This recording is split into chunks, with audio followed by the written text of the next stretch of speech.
week gone by. I hope you all had a good week.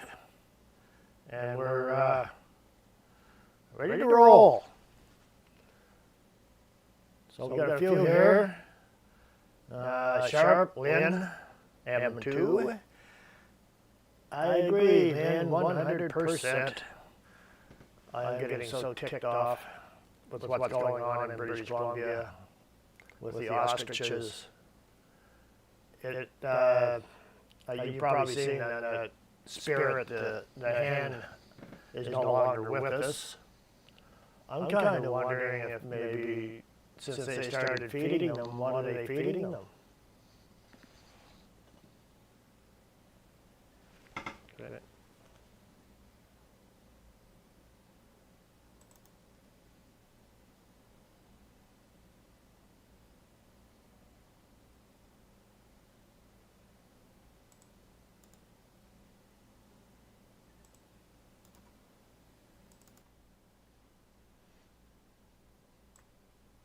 Okay, I hope that's better. That should get rid of the echo. How is it now? It should be okay. I had another audio open that I didn't know. It wasn't showing up. So give me a reply there if the echo is gone. I hope it is. And then we can start over. Good, right on. Okay, sorry about that. There's, on my software, if I'd have scrolled up, I would have seen the other one. I'll try to make it louder if I can. How's that? Is that any better? I'm at maximum volume right now. So hopefully that's coming out good on your end. It looks to me like it is. I'm about midway on my, right on, Liquid Gal. Thank you. So, yeah, like I said, the ostrich issue is really horrible. Spirit, the hen, is no longer with us. I'm concerned about the fact that the Canadian Food Inspection Agency is feeding the ostriches, and what are they feeding them? So, who knows, because it's all in behind hay bales and barricades and nobody's allowed to see what's going on. I find that very disturbing. I find it very tyrannical. And there's a lot of tyranny in Canada right now, and there has been since, let's see, maybe 2015. I would say it really started. That's when the seeds were planted. And now they're being harvested by none other than Mark Carney. So this is what we're stuck with right now. I'm going to go over a few things here. I have some video that I'm going to show. It's got nothing to do with the ostriches. Remember, Rebel News is covering that daily.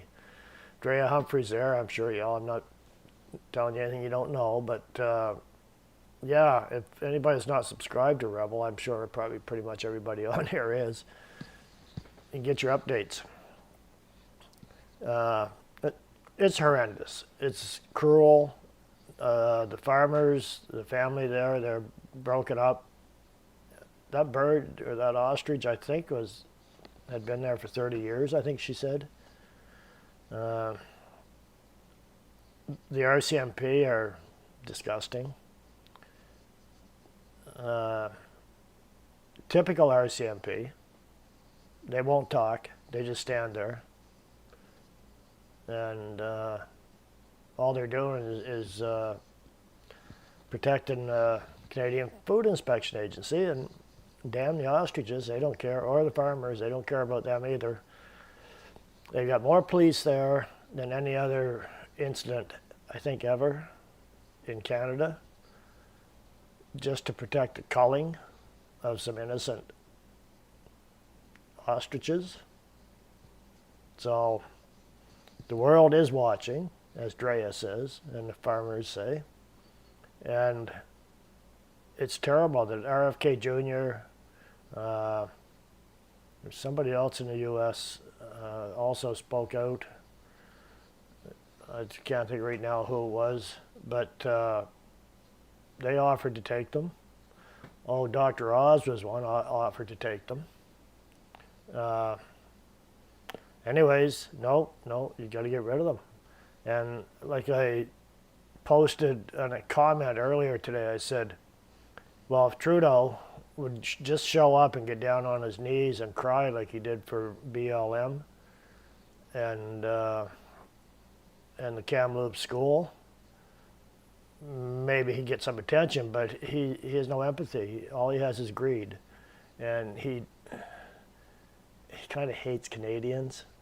So he's not going to get anything out of that piece of work. He's out on the circuit now trying to make some money doing speaking tours. So anybody that wants to support him is probably not going to support the ostriches or anybody with common sense. So Liquid Gal, I agree 100%, guarantee Big Pharma is behind the culling. And remember, Trudeau's got shares in the Pokes, eh? So I don't know, maybe the present Prime Minister does too, we don't know. If he does, I think Moose would be onto it. Moose on the Moose Dave there. Anyways, yeah, it's a horrible thing. It's horrible what's going on in Canada. I'm going to, I don't know if, I got actually a couple of announcements here I was going to put out quickly. And one is, this is Canada-wide, and it's October 14th, 7 p.m. There's a candlelight vigil for Charlie Kirk. That would have been his birthday. He was born on October 14th. So anybody who wants to partake, it's just a peaceful show of respect for a man that just wanted peace and respect, right? So anyways, I know I'll be attending here. It's probably going to be at your legislature building, maybe Parliament Hill, I don't know. Or if you're not in a capital city, probably at, I guess, your city hall or something. So just a heads up, 7 o'clock on October 14th. And you'll be with like-minded people, and hopefully not a bunch of radicals in there trying to disturb things. I'm sure it's going to happen somewhere. Also good news, Ryan from Northern Perspective is called in this week, I believe it is, to testify in committee for the Conservatives. That's about the fake photo ops that Carney put up on the fake fronts for the building there, and tried to claim it was a building under construction, and the media attacked Ryan specifically. So the Conservatives invited him to show up in committee, and he's going to go, and he has a live stream later on here. I think it'll be, I'm not sure on the time, I think it's 8 o'clock Eastern time, 9 o'clock Atlantic, I believe. So that'll be a good one to catch up on. I seen his video stating and showing the email that he got from the committee to attend. So he's going to be a good guy. He's going to get to say his piece. Marie, how can you turn off the slow mode? I can't while it's in progress, but it's only 10 seconds, so it's not a big deal. It's all it is if I'm getting something in there that's nobody really wants to have in there. It gives me a chance to, those few seconds, just to see what it is. So I'm sorry about that, but it's only 10 seconds. I watched a video today from the US, and it had Rod Galactica from CCFR, which is our firearms rights group here in Canada. The fellow was from, I believe, South Carolina, maybe. I think that's where he said he was from. And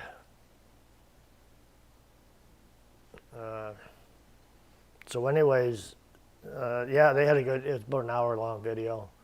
Filmed in Canada, up in the mountains, I'm guessing Alberta. And it's such a sad state of affairs for the owners here. And, you know, everybody's rights. I consider it a right. The government considers it a privilege. Government doesn't believe in rights here in Canada. They believe in privileges that can be revoked at any time on a whim, whoever's in. So anyways, that's what I've been looking at. So I'm going to remind everybody next week about the vigil for Charlie Kirk. Maybe it's worldwide, I don't know. But I know it's going across Canada and probably the US. And there's a lot of conspiracies, and it don't really matter what rabbit hole is out there. And the fact is, this has nothing to do with that. It's just remembrance and respect for a guy that was just doing his best. So okay, with that out of the way, we've got, well, let's see. I got two ways to do audio here. And I don't know which one's going to be the best. So I'm going to go with this one here. And I apologize for this this YouTube channel that we're going to look at. But you've seen this person before. This person's hard to deal, hard to handle, hard to watch. But she has a voice, and it's not always factual or even truthful. So I'm just going to do as little as possible as this. It's 54 minutes, and we're not going anywhere near that, probably about 5. But anyways, here we go. I'll say it's Oh No show. And I will bring it up here, one sec.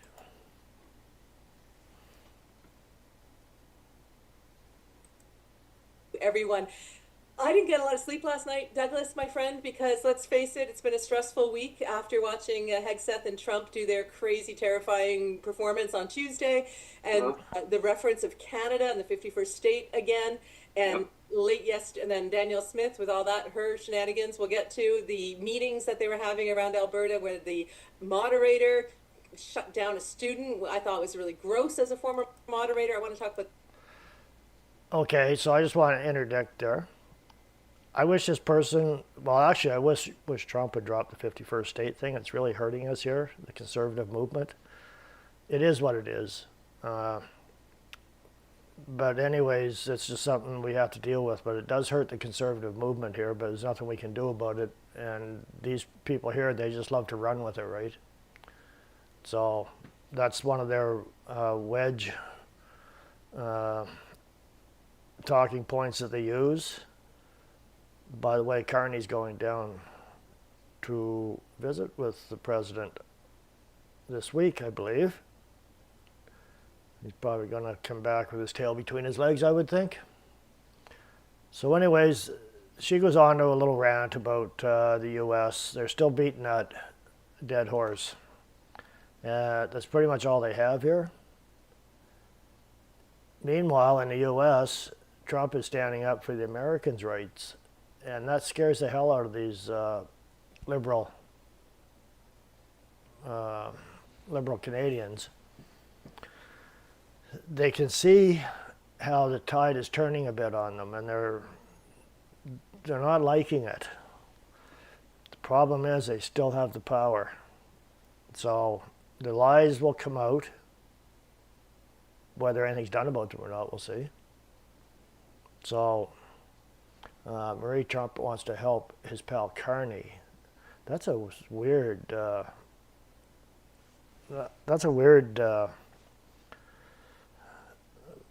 Situation, I guess. But actually, I'm going to go into that in a little bit because I went through Grok today and asked AI about that. So now I'm just going to skip through here a bit. I just want to play that first little clip there, how she gets on there and starts slamming Trump. She has TTS big time. I don't even know what I'm going to hit here when I go through, but I'm going to try here and see what I get. 2025 than they could do in 1925. That's for sure. And let's also put into perspective, we are seeing US getting TikTok, which means that it's going to be full of Trump propaganda, right? We see Facebook owns Instagram, Threads, also owned by one of the tech oligarchs in the United States. YouTube is paying out to the Trump administration right now. It makes networks like Blue Sky and Gander and, others that come up, and Substack important. And I'm trying to get myself on all those platforms as well, because we are watching the consolidation of the public square online.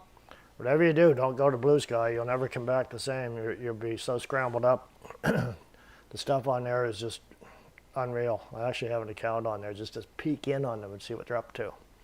So there she is, still on her rant, 10 minutes in, and still ranting about President Trump and the administration. I don't think the woman sleeps at night. I think she probably checks under her bed to see if there's any Republicans under there or something, because she has issues. I'm going to skip ahead some more and try to get through here quickly. We'll see this. It's really twisted. It does. Very easily. And if we are not talking to people on the right, and the people on the right are not talking about us, right? They say, oh, he, him, I can discount everything that he says. He's using pronouns. No, talk to that person, because you know what? Clearly, if you're going to dismiss an entire human being by virtue of the fact that they have he, him, or they, them, right?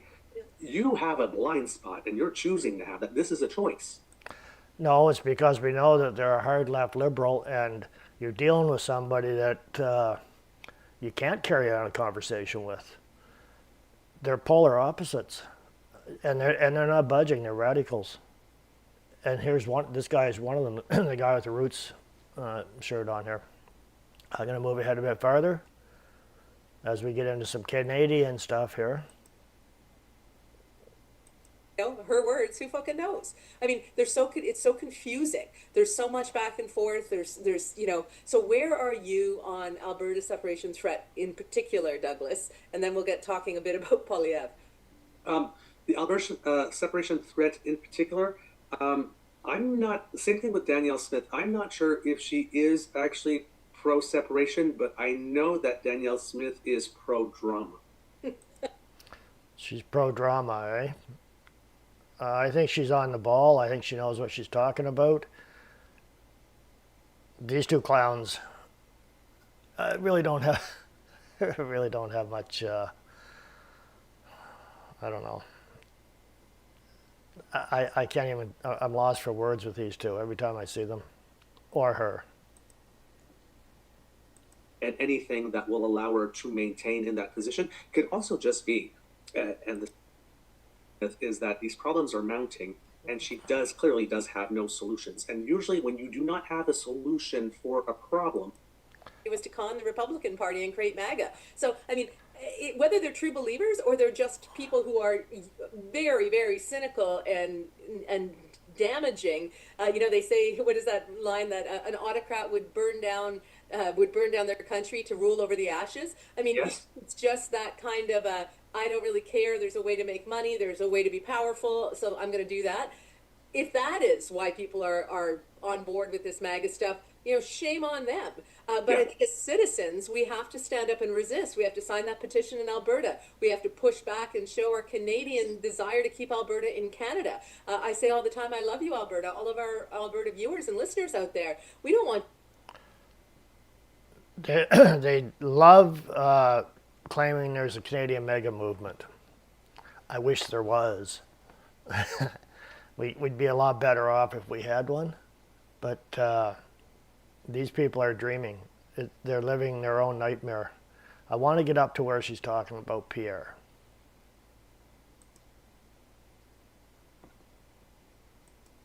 Right, was don't believe your lying eyes or whatever. Yeah. I saw a tweet from Polyev saying that things are getting downright Orwellian with Carney, and it's like, would you stop with this Yeah. insane projection? I mean, Like, Trump pulls it off because he does it with a certain swagger. Polyev has none of the swagger to pull off that shit. yeah. He just looks ridiculous, and Canadians are like, whatever. I know, and the thing is that like there's the big lie, and then I think that might just be possible to have too big a lie. You know, like his latest one that Mark Carney should apologize to the UK for all the stuff like that rampant inflation and whatnot. And if you actually do go and look at the data, Right. like just this one point, right? When Mark Carney became the governor of the Bank of England, inflation was at 2.57%. It reached almost zero at some point during his tenure, spiked up a little bit, and ended somewhere around 1%, right? During a very tumultuous time. Mm-hmm. Like, and if you look broader than just that time, it is some of the lowest inflation period in UK history, like from about 1960 to 2020. And he's sitting there and it's going like this. He left it so rapid and terrible with the printing money that he needs to grovel there and apologize. And it's like, I'm looking at the graph and it's like, girl, are you on crack? Yeah. Because And I the king, can't. and the king has him over for a private visit early on, and everybody loves Carney in England. Like, I mean, that it's garbage.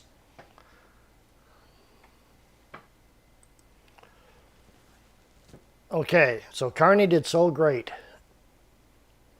in England, so great that everybody loves him. Well, that's not what I heard, but anyways, that's what they claim. So where am I here? I went to Iraq, and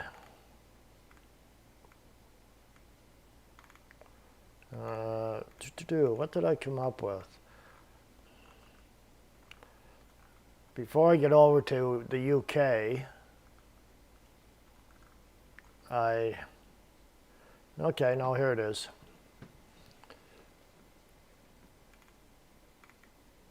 He had some successes. So what they're saying, I'll show you here what they're saying, is my question was Mark Carney a success or a failure at the Bank of England? It says Mark Carney's tenure as governor of Bank of England 2013 to 2020 is a mixed bag, and pinning it down as a clear success or failure depends on what you prioritize. Let's break it down. Navigating Brexit, the chaos. Carney took over during the Eurozone crisis and later steered the bank through the 2016 Brexit referendum's turbulence. He cut interest rates to 0.25% and expanding quantitative easing by 60 billion euros post-referendum, stabilized markets. Okay, the pound's value tanked, but his actions cushioned the blow, and they avoided a recession. He introduced forward guidance in 2013, signaling that interest rates would stay low until unemployment dropped below 7%. It fell from 7.8 to 4% by 2018, so over 5 years. Critics argue it muddled rate expectations when thresholds were hit early. Financial stability. Did stress tests for banks and pushing for higher capital buffers. UK banks were better capitalized by 2020 than in 2008, reducing systemic risks. Climate advocacy. He pioneered central banking's role in addressing climate change, launching initiatives like the Task Force on Climate-Related Financial Disclosures. This set a global standard for how financial institutions assess climate risks, earning him praise as a forward thinker. I say it's a load of crap and it's costing us dearly. And it cost the UK dearly too. Just because he pioneered the bank's role in this, it's all falling apart. Public trust, despite political heat, Carney maintained the bank's credibility. The polls 2016 to 19 showed public confidence in the bank remained stable, even though the Brexit rancor is 50 to 60%. Failures. Brexit pessimism. Carney's dire warnings about Brexit's economic impact were criticized as overly alarmist by Brexiteers. Some, like Jacob Rees-Mogg, accused him of bias, claiming he undermined the bank's neutrality. UK's GDP growth 1.4% annualized. It didn't collapse as predicted, though this ignores longer-term Brexit effects. Forward guidance flaws. While innovative, forward guidance confused markets at times. 2014, unemployment hit the 7% threshold faster than expected. Rates didn't rise as implied, leading to accusations of inconsistency. Critics, like the Institute of Economic Affairs, argued it eroded the bank's credibility. Low interest rates, high inequality. Carney's interest rate policy of 0.5 to 0.25% for much of his tenure boosted asset prices, benefiting the wealthy but squeezing savers and pensioners. UK income inequality remained high, around 0.35 during his tenure, though this wasn't solely his doing. Inflation overshoots. The bank's 2% inflation target was missed several times, especially post-Brexit, when sterling's fall pushed inflation to 3.1% in 2017. It wasn't the 1% like he just said on there. Critics argue Carney was slow to tighten policy, though global factors of Brexit limited his room to maneuver. So he operated in a brutal environment, post-financial crisis recovery, Brexit, global trade tensions. His defenders argue he kept the economy stable and modernized the bank's approach. Critics counter that his Brexit stance and policy missteps fueled distrust and missed opportunities to address inequality. Kind of sounds like what's going on here right now. If you value stability and institutional reform, Carney leans towards success. If you prioritize political neutrality or egalitarian outcomes, his record has notable flaws. No single metric screams failure, but he didn't hit every mark perfectly either. So, and then I said, does Carney have a lot of conflicts of interest or possible conflicts of interest as PM?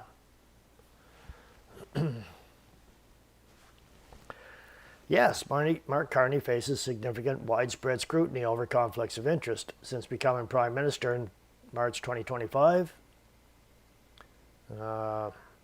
they say he, as chair of Brookfield Asset Management until January of 2025, head of transition investing there, and roles at Goldman Sachs and Stripe Inc. has led to accusations his financial holdings could influence government decisions on key issues like energy, housing, AI, and defense. While Carney has implemented ethics measures, a blind trust, and a conflict screen, critics from the Conservative Party, ethics watchdogs like Democracy Watch, that's Duff Conakey, and opposition MPs argue these are inadequate loopholes, allowing indirect benefits to his portfolio.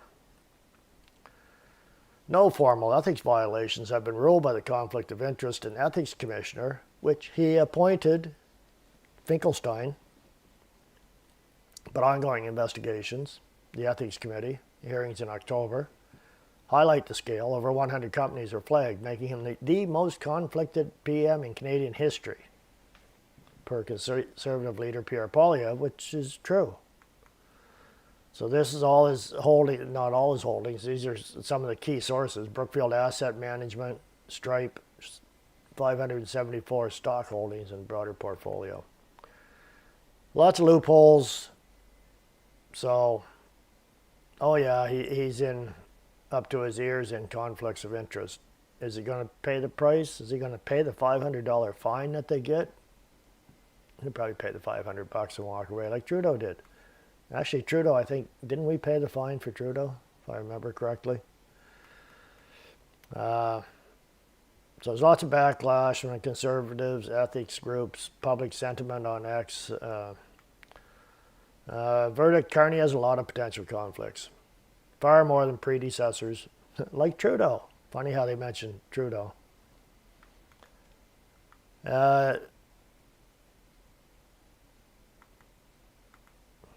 Okay, now I want to come down to Marie. I don't have it on this one. It's on the other computer. I can bring it up later. So, long story short, he's got a lot of conflicts of interest. And he has a lack of morals. That's why it makes him, it's good liberal. And that's who we're stuck with for now. I had, okay, I think that's all I had. I think I can close that window out. So, yeah, I'll close that one out. Now, there's a video here. There's a video here. It's 6 minutes long, and it's Adam Chambers, and this is in committee. It's on the at Trade Committee, and I will bring this up and we'll take a look at this one and listen to this. Chambers does a great job here. Thank you, Madam Chair. Welcome, ministers. It's a pleasure to have you here. You both have important jobs at this time. I know Canadians want you to succeed. Conservatives want you to succeed as well and help get a deal. We said we'd be willing to do that. But Minister LeBlanc, you're in a really tough spot. I mean, you're negotiating with a country that seems to keep moving the goalposts, and your boss keeps making promises that seems to not be able to deliver upon, or you can't deliver on. So I take from your testimony this morning at the Senate that we're not any closer to a deal with the Americans on the sectoral tariffs than we were just a few weeks ago. Is that what I heard correctly this morning at the Senate? Madam Chair, through you, Mr. Chambers, thanks for the question. I hope that's not exactly what you heard. I learned the hard lesson of saying, oh, I think we're going to have progress in the next 3 weeks. I think we might have a deal by August. Or so I have lost the illusion that we should predict in precise time when we might get to an agreement. An agreement can take many different forms. My view is an agreement is something that would improve the circumstance that we're in today. I continue to be optimistic. The conversations that I've had with Secretary Lutnick are encouraging. There have been a myriad of discussions, Ambassador Hillman and other senior officials. So I remain optimistic, but I think like you, like everybody, accept the urgency of the moment, wish that these agreements had been concluded weeks ago, but it doesn't mean we don't need to continue to do the work and try and get the best agreement possible. Well, thank you. And I guess in terms of advancing the discussions, we've made a number of concessions. Canada has made a number of concessions. Getting rid of the DST, quietly removing some tariffs during the election and only disclosing it afterwards. Just a couple weeks ago, we got rid of additional tariffs. We withdrew some complaints about softwood lumber. So we've made a number of concessions to the Americans. I'm just asking, can you point to one concession that the Americans have given to us? I understand you refer to these as concessions. I think it's part of an active negotiating conversation. I don't think anyone has ever considered them anything other than concessions. No one has called them anything but concessions. Dominic is kind of stumbling there, isn't he? Because it's very uncomfortable for him to be sitting there, he says, especially as Trudeau's babysitter. But anyways, he's getting some questions put to him, and he's trying to stumble his way through, as usual. I wouldn't be as absolute as that. I don't think I've called them concessions. I've called them decisions that we make in the best interest of continuing a discussion with the United States that'll hopefully get to the agreement you referred to in your first question. So has the U.S. made any similar movements that we have made to support the discussions? Yes. Just an example of one would be helpful. So this is there, and I appreciate the question. I want to be careful in ongoing conversations that go back months. There are different scenarios that various American officials advance, and we talk about different scenarios that we think might lead us to an agreement. At the end of the day, the CUSMA exemption, which was not part of the original announcement this has changed so many times over the last number of months. Sometimes it's useful. You're taking a long time to say there hasn't been.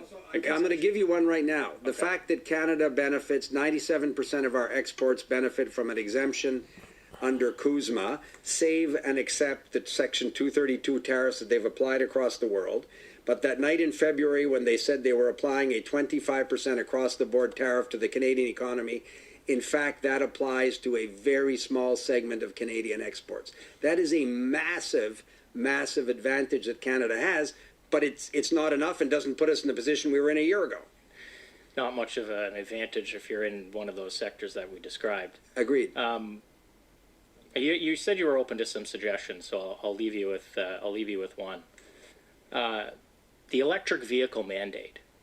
You know, it's been disclosed now that Canadian auto manufacturers have committed $1 billion of cash to Tesla to purchase credits from an American auto manufacturer that has zero manufacturing capabilities in Canada and no intention of manufacturing capabilities in Canada. In fact, hundreds of millions of dollars has already gone to Tesla to purchase these credits. You know, automakers are having a hard time dealing with the tariffs, and now they are financially strained for electric vehicles with this mandate. Hundreds of millions of dollars have already been paid to an American company. No commitment to Canada. Are you open to scrapping the EV mandate? So thank you for the question. I understand that, and I certainly have heard discussions concerning the EV mandate. I've had those conversations with Premier Ford and a number of others. In terms of the specific payments or so on, I'm not familiar with those numbers. I'm not disagreeing with them. Perhaps the deputy he says he has some precision that he can offer, if that would be helpful. I mean, the policy is enriching Tesla shareholders. Is there a reason we're not scrapping it because the Prime Minister disclosed he owns Tesla shares? Well, obviously, you know that's not the reason. I'm not sure it is No, the reason. you can make up a whole bunch of stuff here in the committee and try and make it stick. We're not making I it get up. that. That's a fact, sir. But would you be interested in the deputy perhaps giving you some precision? Well, we have the on deputy after, I believe, for So time. you're not interested. We'll follow up with the okay, deputy great. after. I think it would be valuable. I appreciate it. And the last thing I'll leave you with, we're open to helping you. We'd like to see you succeed. Conservatives said we'd like to help you get a deal. If there's something that we can do to be helpful, please let us know. Appreciate We'll be that. happy to do that. Thank you.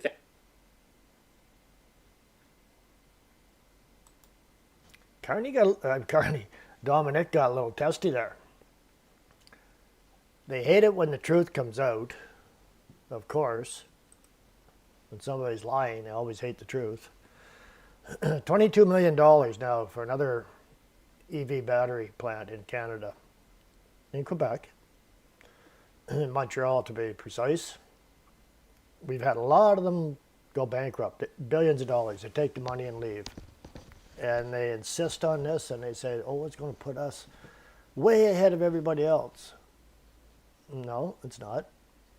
But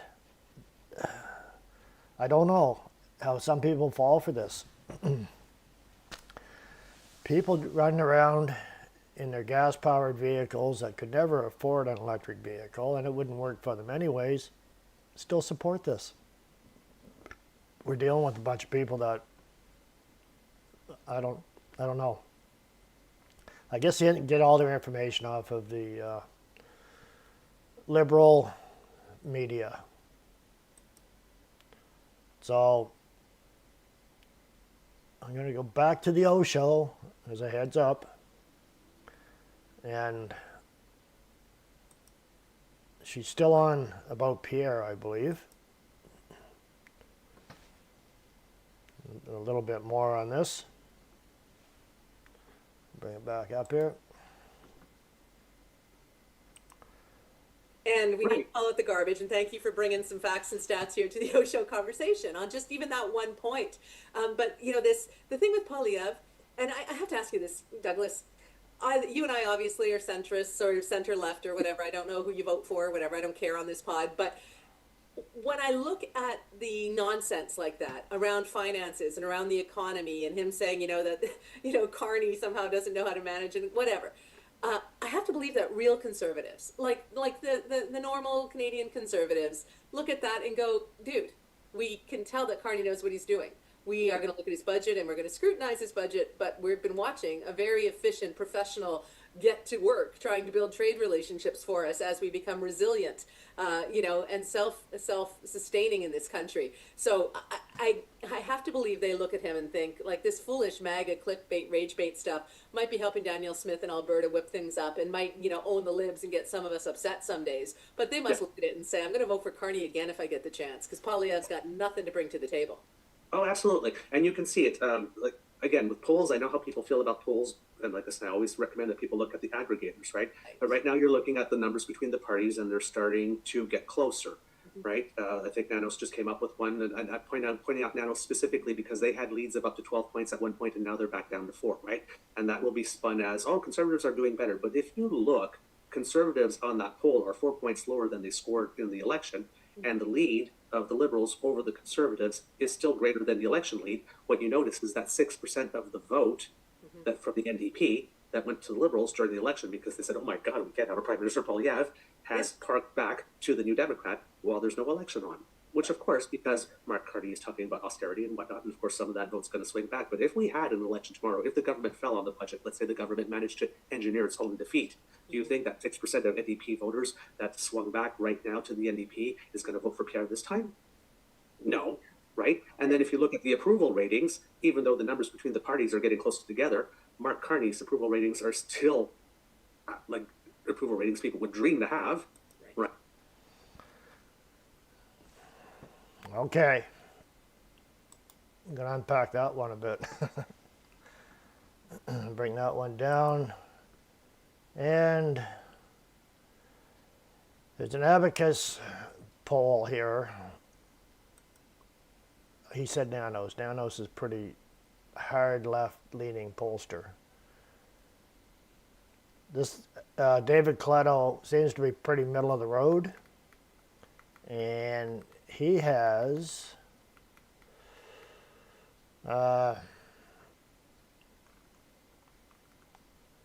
where am I here first? First I'll go to this one, Newswatch. Abacus data, this is from between September 26th and October 1st, though it's actually probably one of the most recent. And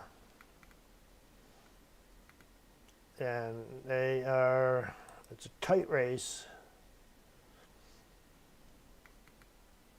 That's the one I just had here. Okay, we'll go with that. Anyways, they have the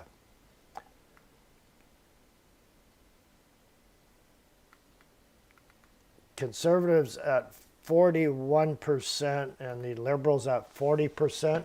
I'm trying to find out where I seen that. Top issues, cost of living, affordability, and healthcare, and public concern over Donald Trump and his administration. That's 33%, although continuing its drop. Some people are looking at their wallet. Our Canadian dollar is worth 72 cents now. So they're wondering why the cost of living is going so high. Well, the dollar's not worth anything. What are you going to buy? It's 72 cents on the buck compared to the U.S.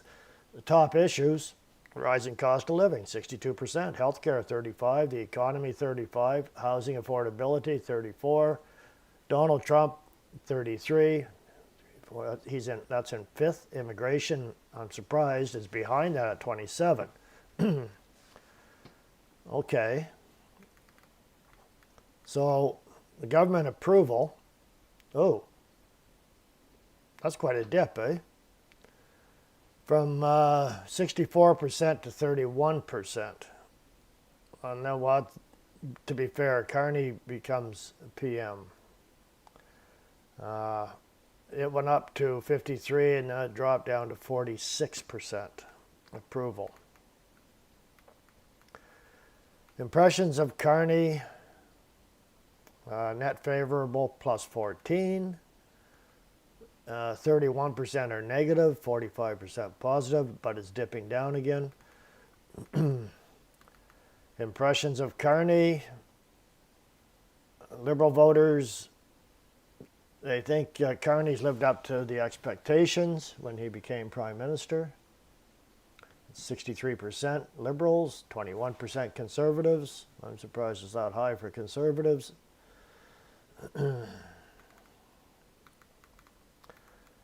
The impressions of Mark Carney, pretty much the same, except the conservatives are lower. It's 17%. They're not happy at all. Impressions of Pierre, net favorable. It's down 2%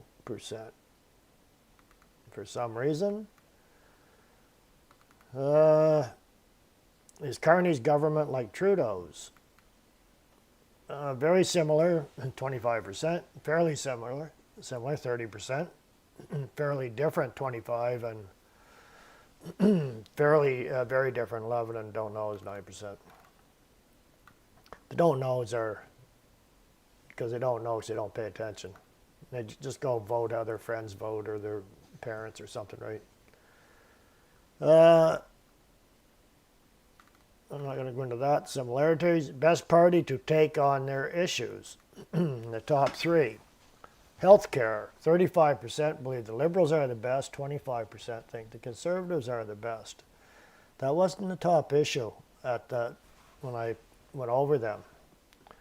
The rising cost of living was the first top issue, and it's 28% think the Liberals are going to do a better job, and 41% think the Conservatives will do a better job. Housing and affordability was in the top ones. 26% Liberal and 36% Conservative. Crime and public safety, that was down a bit, but down the list, but it's 20% Liberals and 55% Conservatives. The economy, 47% Conservative, 33% Liberal. No surprise here, climate change and the environment, 35% Liberal and 12% Conservatives. Drop down to immigration. 17% think the Liberals are going to do a better job. 62% think the Conservatives are. Job security and unemployment is 31% Liberals and 40% Conservatives. So,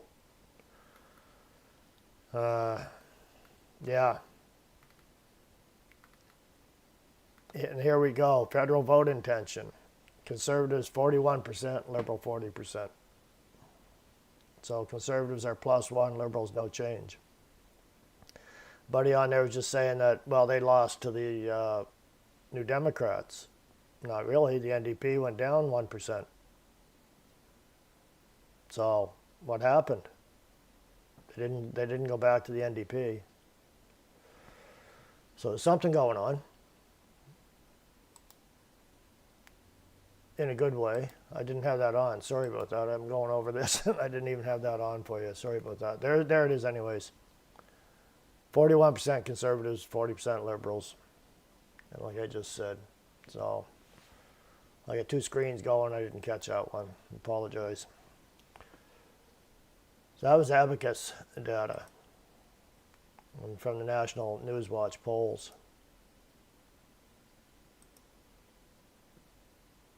I'm not going to go back to the O show. That was enough of those two clowns. There is hope for the Liberals in the future. So I know they don't think too well right now, but there is hope. Because scientists are going to grow many human brains to power computers. They're probably going to power the robots. That's the scary part. They're doing this in the lab.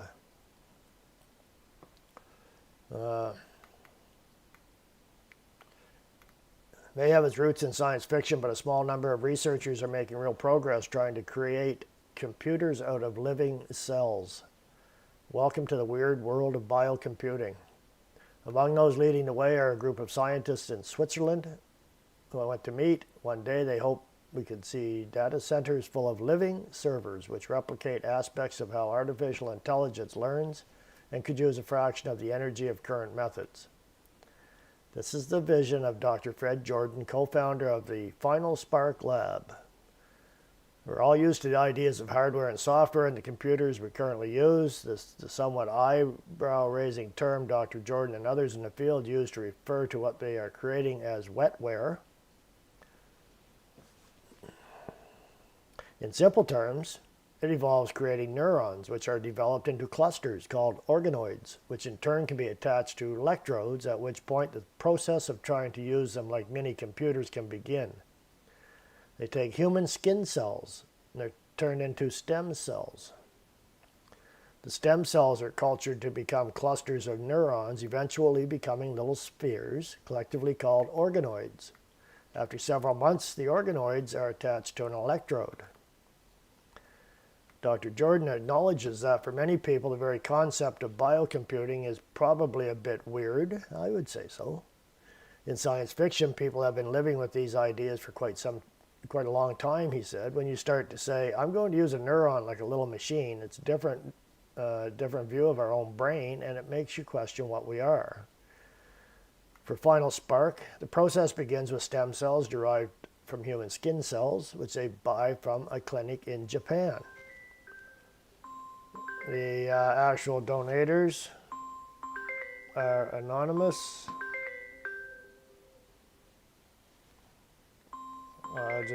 Sorry about that. I will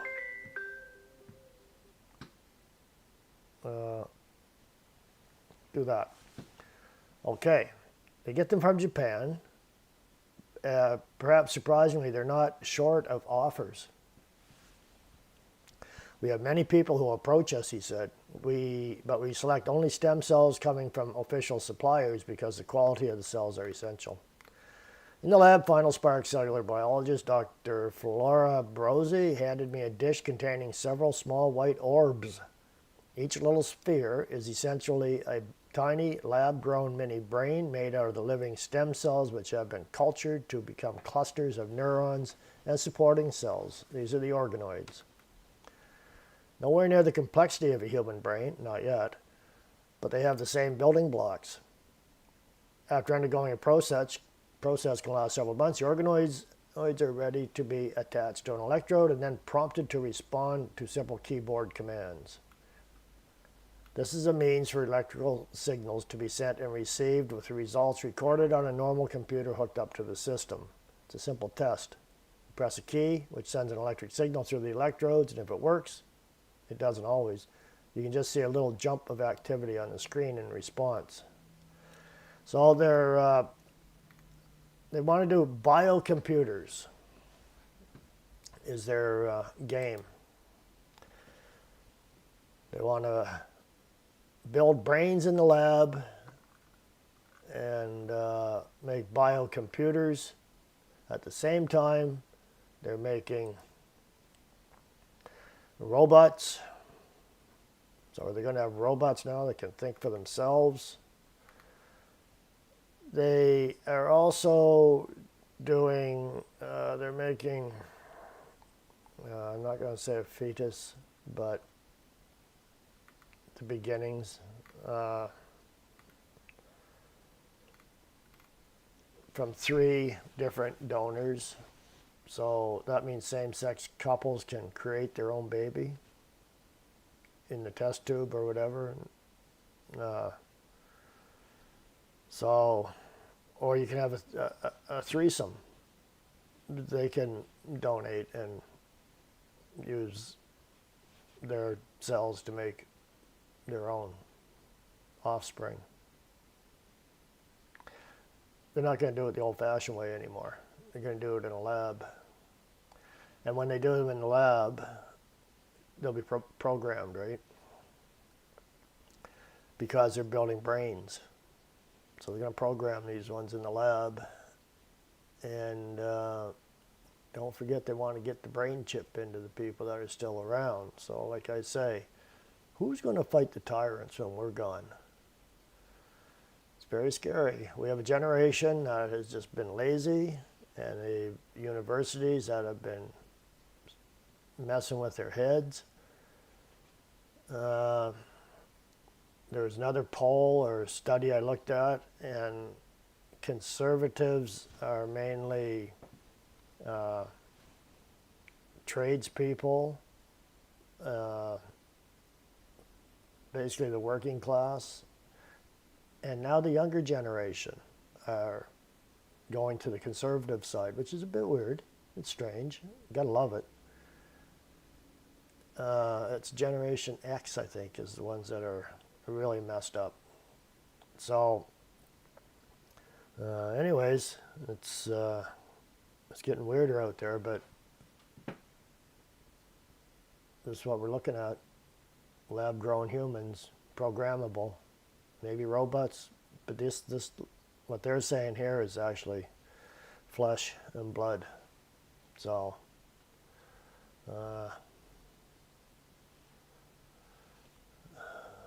Vivo Christy Ray just got here. Can you send a link to the story that you just talked about?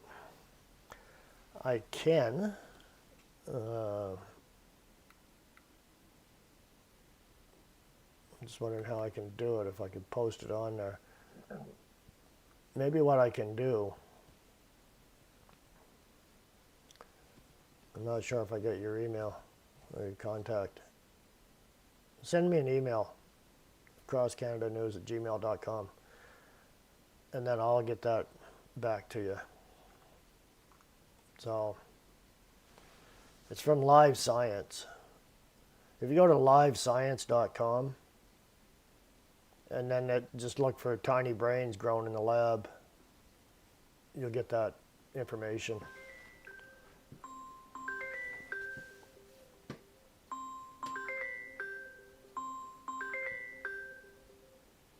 Somebody's not giving up. Sorry about that, I'll just let that ring, they'll hang up. So that's annoying. Still. There, finally. Okay. So this, Vivo Christie, you can send me the email, or like I say, or you can go to livescience.com, L-I-V-E, science.com. Tiny brains grown in the lab. You can get that either way. That's the road we're heading down. This is technology. So, it's Habib. Liquid Gal. We all remember Dolly the sheep that was grown outside the mother. Yeah, that was in the 80s, wasn't it? I think. So,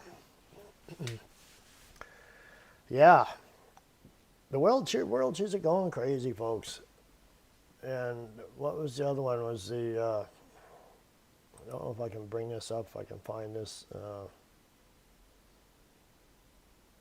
Lab-grown humans, I think, was what I was searching for too. Scientists can currently grow synthetic human embryo models using stem cells,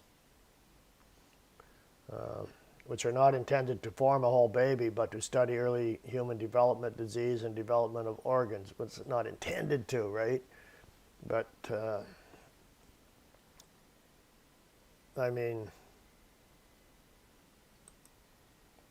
there's lots of things that are used that it wasn't intended to go any farther, but they've successfully created lab-grown structures that resemble human embryos in the earliest stages of development. They're created from human stem cells, which are reprogrammed cells capable of developing into various cell types. They're mimicking early development. The models show key cell types found in early development, including those that would form the placenta, yolk sac, and the embryo itself. The goal of this research is to provide an ethical way to study early human development, which is a poorly understood period, crucial for understanding miscarriages and birth defects. So far, they can't, not capable of developing a full-term baby. So far. So, what are the implications? Well, there's ethical and legal concerns. There's ethical and legal concerns about abortion, too. It still happens. Future possibilities and challenges is not currently feasible. The ultimate goal of some research is to find ways to grow entire organs from scratch for transplants, which would be a major advancement for regenerative medicine. So all it takes is a few radicals to get in there and go off on into their own lab and start doing what they want to do. At least it's better than Frankenstein anyways. They're not cutting up, putting bodies together yet. Synthetic human embryos created in groundbreaking, that's from 2023. Seems to me I had something here from 2025. This AI overview is recent.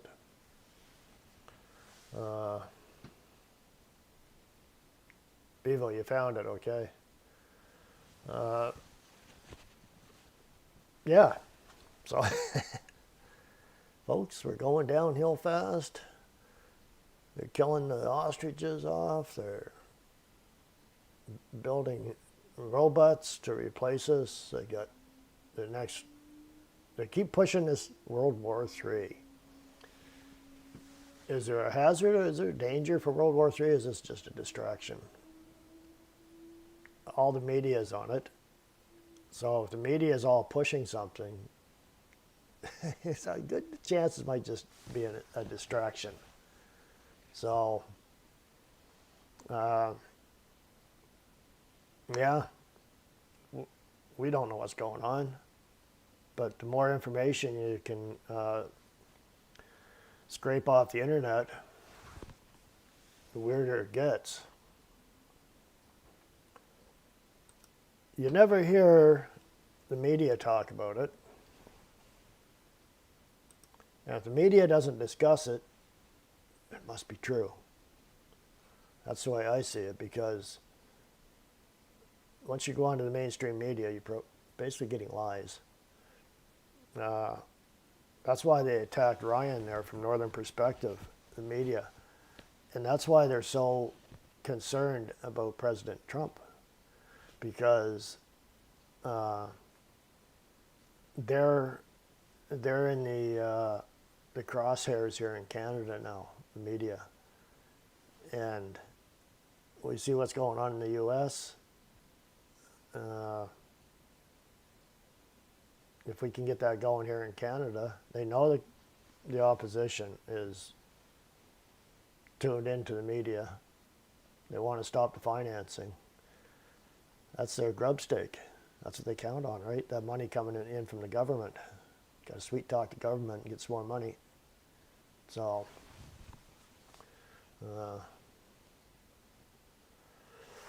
and the media doesn't discuss war against Christians in Africa, even though it's true. Or Nigeria is just a horror show. Kenny got out of there, fortunately for him, made it to Canada. The Christians are being totally massacred over there in Nigeria. Nothing. Crickets. Not a word.